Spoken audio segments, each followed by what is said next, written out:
Welcome to Money Meddler TV. Today I am very excited to share with you a book that I recently read. It is called Ponzi Scheme.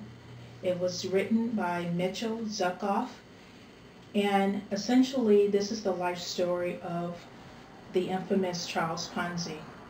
One of the reasons why I decided to read the book was because I really didn't know a lot about Charles Ponzi. But as I read the New York Times and the Wall Street Journal, you hear about other people who commit crimes similar to his, and thus was named a Ponzi scheme after Charles Ponzi. So I'm recommending this book to all my money geeks out there because I think the life of Charles Ponzi was so fascinating. More fascinating than what I think the media today gives him credit for. So here's just a little bit about the book on, one of the most, I guess you can say one of the most original financial legends in U.S. history. So Charles Ponzi was an Italian immigrant. He came to the U.S. back in the early 1900s. And when he came over to the U.S., he had very little formal education. So as you can imagine, there were very few opportunities available for him.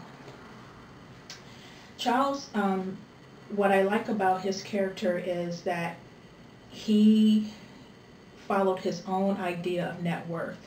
And he used that definition to achieve the lifestyle that he wanted, which included, the fine clothing, the house that he lived in, and I think that is one of the things that we can kind of take away from his story, is to develop your own definition of net worth and make sure that it's not based on this American dream that we've all been pretty much, I won't say been sold, but has been highlighted throughout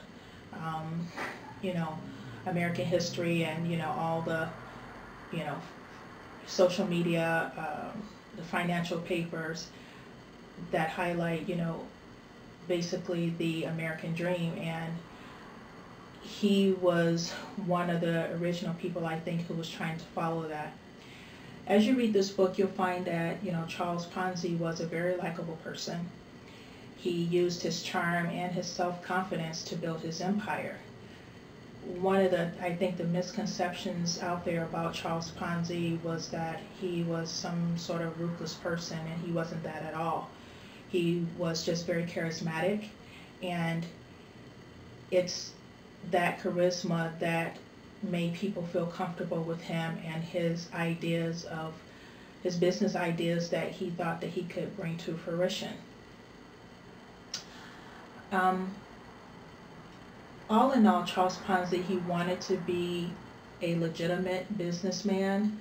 As you read through the book, you'll find that once the federal prosecutors were after him because he was trying to use international coupons and convert that to money in the U.S., once the federal prosecutors had taken notes to begin to investigate him, I think that's when essentially he knew that he had to go, legit, to become a legitimate businessman. I don't ever think at any one point in time that it was his intent to deceive people, which I think is the biggest difference in between Lou Pearlman or Bernie Madoff or Scott Rothstein. Charles Ponzi was basically just trying to find a way, to make a living, and you can imagine being an immigrant, coming to the U.S., that it would be very hard for somebody who had no connections, no family, to, essentially take a ship over to the United States, for the first time, knowing probably very little English, and trying to make a way for yourself. And so you develop that hustler mentality, and it's because of that hustler mentality that he came up with the idea of trying to, sell or convert international postal coupons.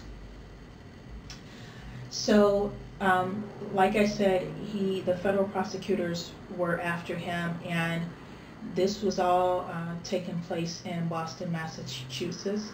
Boston, Massachusetts. I have a hard time saying Massachusetts sometimes, but this was in Boston. And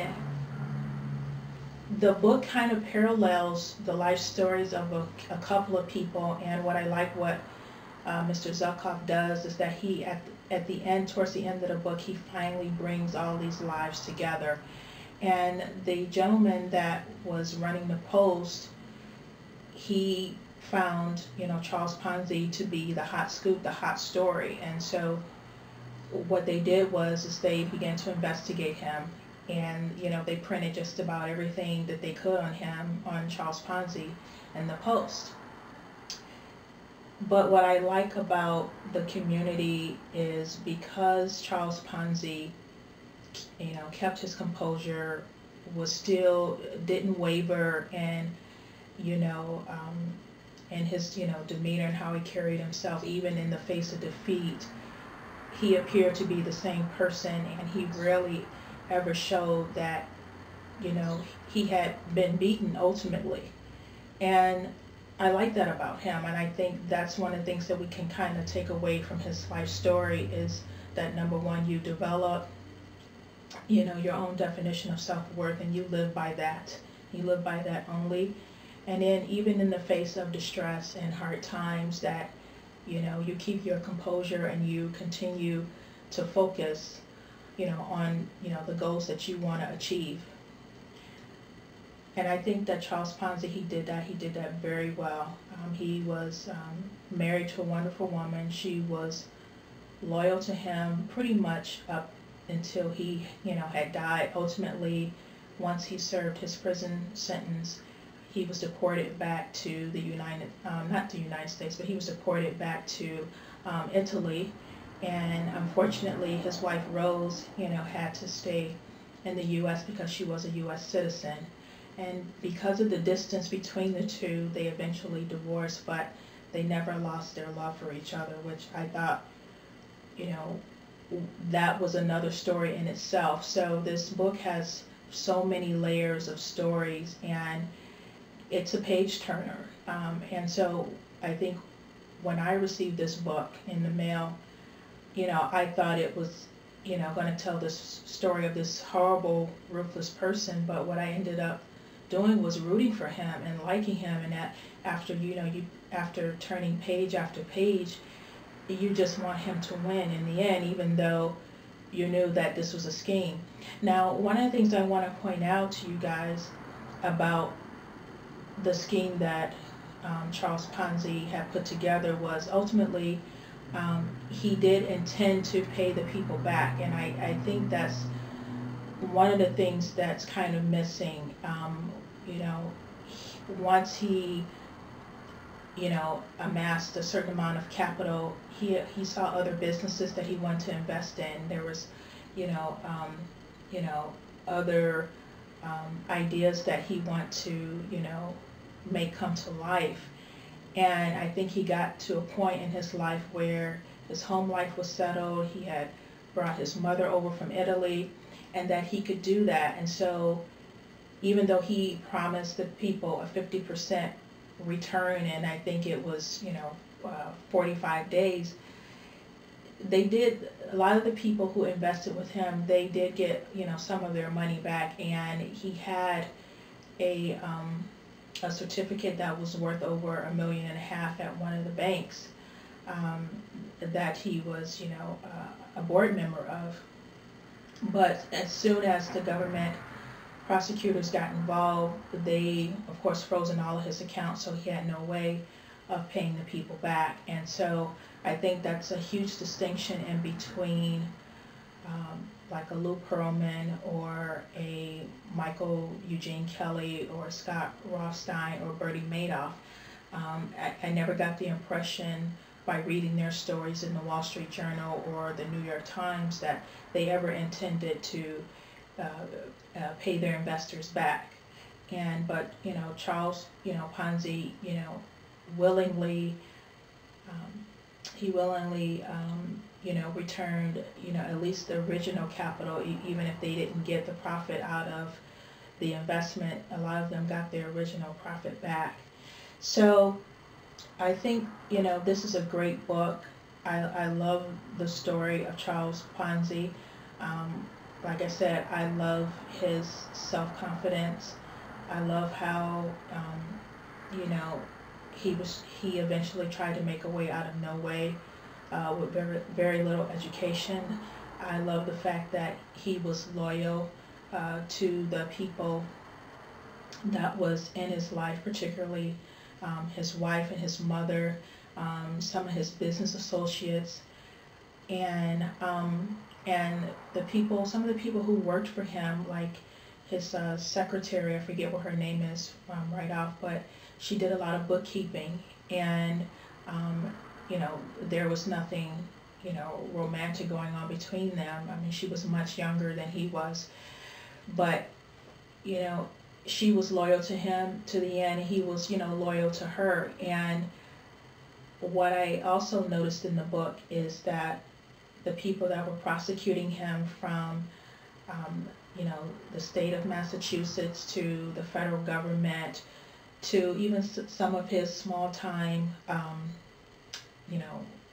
petty larceny buddies, everybody was trying to shake him down, and they were very much jealous of him. And even though that the Post would continuously write these stories about his early prison stint in Canada, and about him being insolvent, and about the audit that the federal government was putting together. In spite of all that, as long as Charles Ponzi walked out of his office, or walked out of his home confident and giving everybody that radiant smile, people believed in him.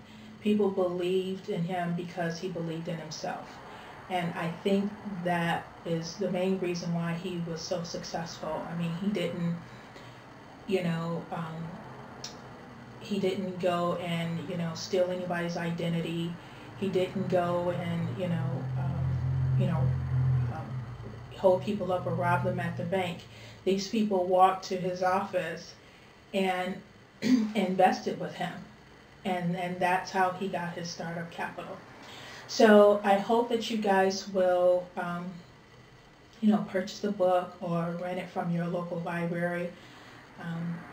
In the future, I hope to discuss various topics related to the issues going on with money.